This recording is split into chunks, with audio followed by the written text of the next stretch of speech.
Hi, this is Dr. John Bergdorf, and this is another video on factoring polynomials. In this video, we're going to learn about a clever technique called factoring by grouping. Now, just to recall, when we say the word factor, we mean to write as a product. To factor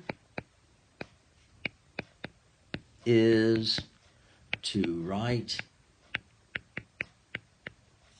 as a product.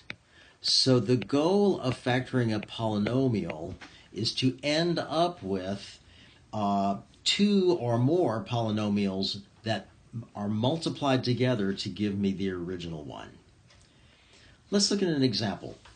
You may remember that the first technique and the most simple technique for factoring any polynomial is to simply look for a common factor that you can factor out. There could be a common factor among the coefficients, namely the real numbers that occur that are multiplied perhaps by variables. So let's see if there's a common factor between 3, 21, 2, and 14, some number that divides into all of those numbers. And if we only had the 3 and the 21, you could have a common factor of a 3, but it won't be a factor of 2 or 14. And in fact, there really is no common factor between the various coefficients, so that didn't work. Well, we could also look at, is there a common factor among the variable factors? Here, our variable factor here involves powers of x, but there is one term that does not have an x in it, and so there is also not going to be a common factor involving variables. So what are we going to do? Well, we may be stuck, but there is a trick that works sometimes, and that is to say, well, if I can't find a common factor between all the terms, what if I grouped the terms in pairs and only looked for a common factor in each group? And that might seem a little bit weird, but it sometimes works. If I look at the first group I have, I will notice that just in those groups, there is a common factor of a 3 as far as the coefficients are concerned. And because the lowest power of a variable to which it occurs in a polynomial is the common factor, there is an x squared in both of these terms. The first term could be written as 3x squared times x. The second term could be written as, there's a minus sign there, 3x squared. To get the 21, you would need a 7, and you've already got the x squared that you need. So among those first terms, there really is a common factor, and we can factor it out, which we'll do in the next step. Is there a common factor between the terms in the second pair? And there it's much simpler, but there's definitely a common factor of a 2. Let me give you a hint. However, if the term that forms the beginning of a group is negative, it is often better, in fact really always better, to say that the common factor is that negative number. How would that work? Well, let me look at it this way. So the negative 2x, now that's not really a problem. That would be negative 2 times x. I'm highlighting the common factor of the negative 2. What about the 14? Can I write that indeed as negative 2 times something in the sense of looking for that negative being the common factor? And the answer is yes. I would just have to have it be a negative 7. Negative 2 times negative 7 is negative 14. So I'll write that as a negative 7.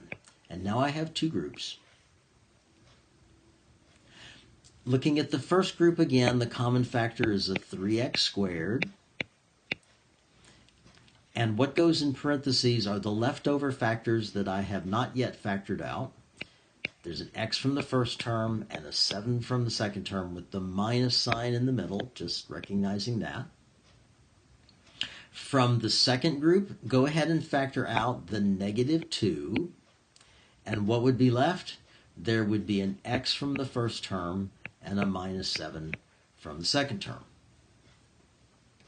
So that trick of if that term that leads into a coefficient into a grouping is negative, factor out the negative is quite useful. Now we have here basically a miracle. After having done this factoring by grouping, I recognize that there's a common binomial factor between the two groups. How likely is that to happen? It actually almost never happens. We are just incredibly lucky. Maybe it's even miraculous. But because there is a common factor of x minus 7, I can then factor that out, leaving me with whatever's left from the first term, which would be the 3x squared, and whatever's left from the second term, which would be negative 2. Have I factored this? To factor is to write as a product. I have done that. So this is a technique that's worth trying, with the understanding that the likelihood that you will get a common binomial factor is pretty small. Well, let's see if we get lucky one more time. We're going to do one more polynomial and see if it can be factored by groups. This time, though, you will notice that there is already a common factor among all the terms. All of these terms have a factor of a in them. Factoring out the lowest power of a that you see among all the different terms, that would simply be an a to the first power. And that would leave me with a 6ax, because a times a is a squared, minus 3ay, again, a times a is a squared. And then I factored out the a from term 3 and from term 4, so I get this far.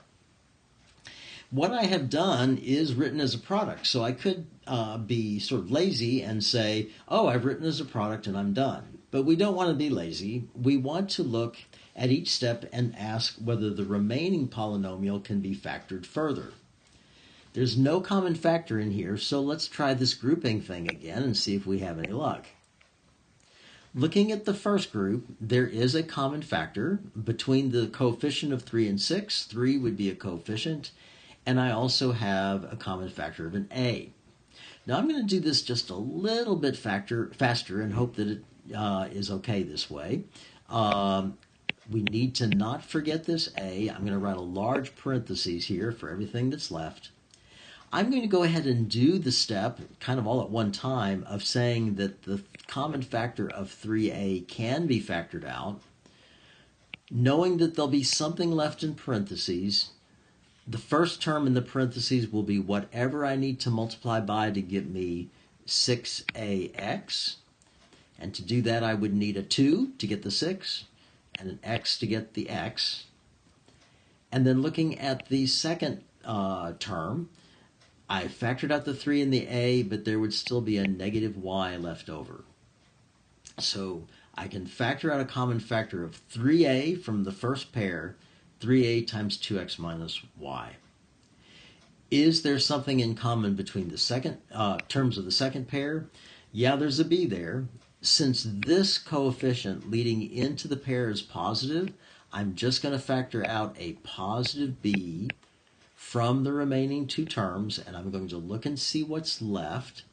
Oh, I've lost an x, haven't I? There's an x right here. From there. Oh, that's terrible. Well, I apologize for that. But see, this x should be right here.